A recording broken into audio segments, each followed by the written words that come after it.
5 decades of God's faithfulness. God created man to have fellowship with Him, but man spurned the opportunity, sinned against God, and tried to stray away from Him. But God so loved the world, He gave His only begotten Son, so that whoever believes in Him shall not perish, but have eternal life. God loved India too. He sent His apostle Thomas as His missionary to our beloved land. Since then, thousands of Western missionaries sacrificed their lives for Christ's sake in our motherland. During the 1960s, visa restrictions forced Western missionaries to return to their homeland. Who then will carry on the work? On January 15, 1965, during an annual conference of the Evangelical Fellowship of India, God moved in the heart of a young man, Theodore Williams, and he was commissioned as the founder General Secretary of the Indian Evangelical Mission. In the first convention, Mr. Gladson Anjan, who was working in Bright Plastics in Mumbai, was also challenged and came forward to get involved. He began as a supporter, then moved on to be an area secretary. Along with Mr. Noel Kotian and few others, he started supporting Mr. Sunil Kumar Nayak, our IEM missionary. Later, he himself became a missionary and then a leader of IEM. 1965 to 1975, a decade of growth. IEM also began with one missionary named Mr. Simon Baru from the Munda tribe, but God gave an increase as hundreds pledged to pray and participate in God's great agenda for our beloved land. In the beginning, the Lord put this text on my mind, Isaiah 54:2, which was instrumental in challenging William Carey. So I had read that verse at that time. And out of that, these three words, vision, faith, and sacrifice, stood out. So I said, why can't we make this as the motto of IEM, the pillars of IEM? That is how we chose those words, vision, faith, and sacrifice, as the pillars of IEM. Based on three pillars, vision, faith, and sacrifice, many qualified and committed young men and women offered themselves as a living sacrifice, setting aside ambitions and acted in faith. Our first mission field was Palahara in Odisha. Our first promotional secretary was Mr. P.S. Thomas, who moved down to Bangalore after serving at Kulu Valley at Himachal Pradesh. 1976 to 1985, a decade of decisive decisions. As awareness of unreached people groups waiting to hear the gospel grew, our leaders had to take some faith-challenging decisions. The intake of missionaries gathered momentum, new mission fields were identified, new ministries were taken up. Bible translation project in at least 5 unwritten tribal languages were started. The IEM Outreach magazine improved. It included a regular Bible study, more information from the mission fields, up-to-date news, and so on. Second-line leaders were developed. More honorary area secretaries were enlisted.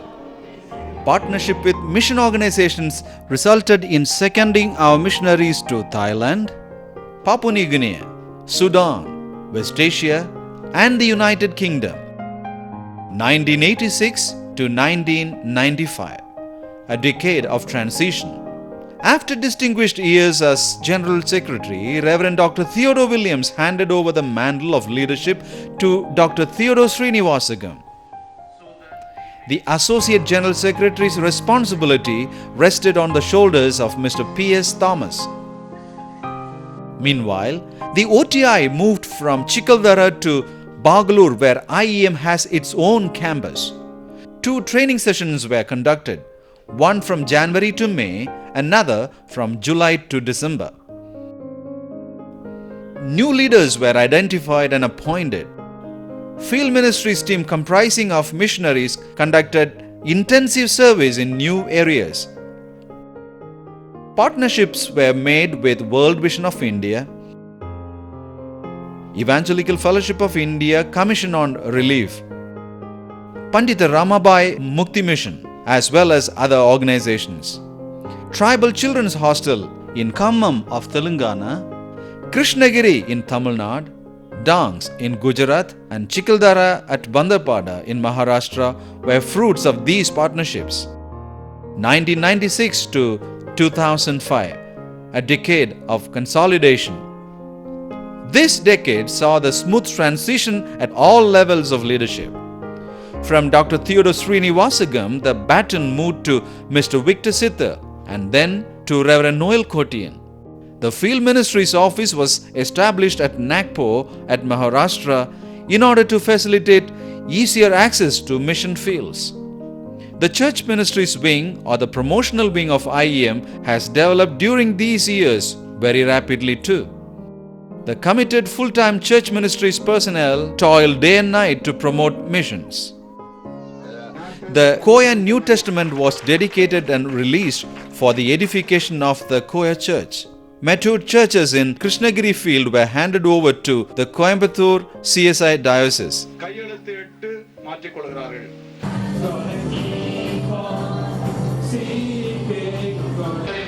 The first ever MK's camp was conducted for the missionaries' children to help them develop into fruit-bearing witnesses and to face the challenges of the changing world. 2005 to 2015, a decade of fruitfulness. We approached the fifth decade attempting great things for the Lord and expecting great things for Him. In spite of frailties, the Lord of the harvest never let us down. Beginning from 2006, the Lord gave us a great harvest of souls. New mission fields were opened. New hostels and daycare centers for children were opened in several of our mission fields. The New Testament was translated into Rajput Karasia, Madhya, Kotia and released into the waiting hands and hearts of the people. During this period, the mission also developed new strategic initiatives like increasing the number of native workers, community development of second generation leadership, upgrading the skills of missionaries and so on. We have handed over 17 churches in Jalpaiguri field of West Bengal planted by IEM missionaries and 12 local evangelists to the newly formed Bethel Evangelical Society, Dalsingpara. On July 2007, Reverend P. John Wesley took over as the 5th General Secretary from Reverend Noel Kotian. In 2009, Mrs. Esther Williams walked into the presence of our Lord and Master on the 28th of May 2009. On December 29th, 2009, IEM's founder and first General Secretary, Reverend Dr. Theodore Williams, silently slipped from death to life. The IEM family is truly grateful to the Lord for these precious stalwarts who faithfully served till the end. After 6 long years, the missionaries' family get-together was conducted from May 14th to 19th of 2008 at TWR in Paramankeni near Chennai, followed by another one in 2012 for renewal and fellowship. They were historic family gathering. Several of our veteran missionaries shared, recalling God's faithfulness during their time. For the first time, National IEM Women's Empowerment Camp called WISE Conference was conducted in the month of May 2011. Radio programs and audio Bibles were produced for Koya, Madhya, Karasia and Kuvi in partnership with TWR, FIBA, World Cassette Outreach and so on. The first All India IEM Area Secretaries Conference, Ascent 2014, was conducted from 22nd to 25th May 2014 to appropriate and honor, motivate and empower our honorary workers who organize prayers and financial support for the ministries of IEM. The mission thrives on partnership with churches and mission agencies. The Church Ministries Wing or the promotional wing of IEM had developed during these years very rapidly too. The committed full-time church ministries personnel toil day and night to promote missions.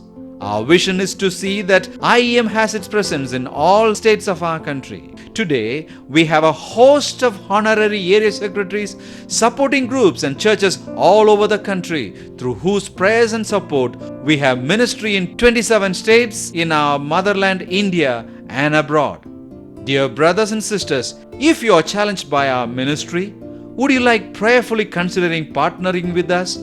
If so, please contact us at the address on the screen or contact your local IM representative. God bless.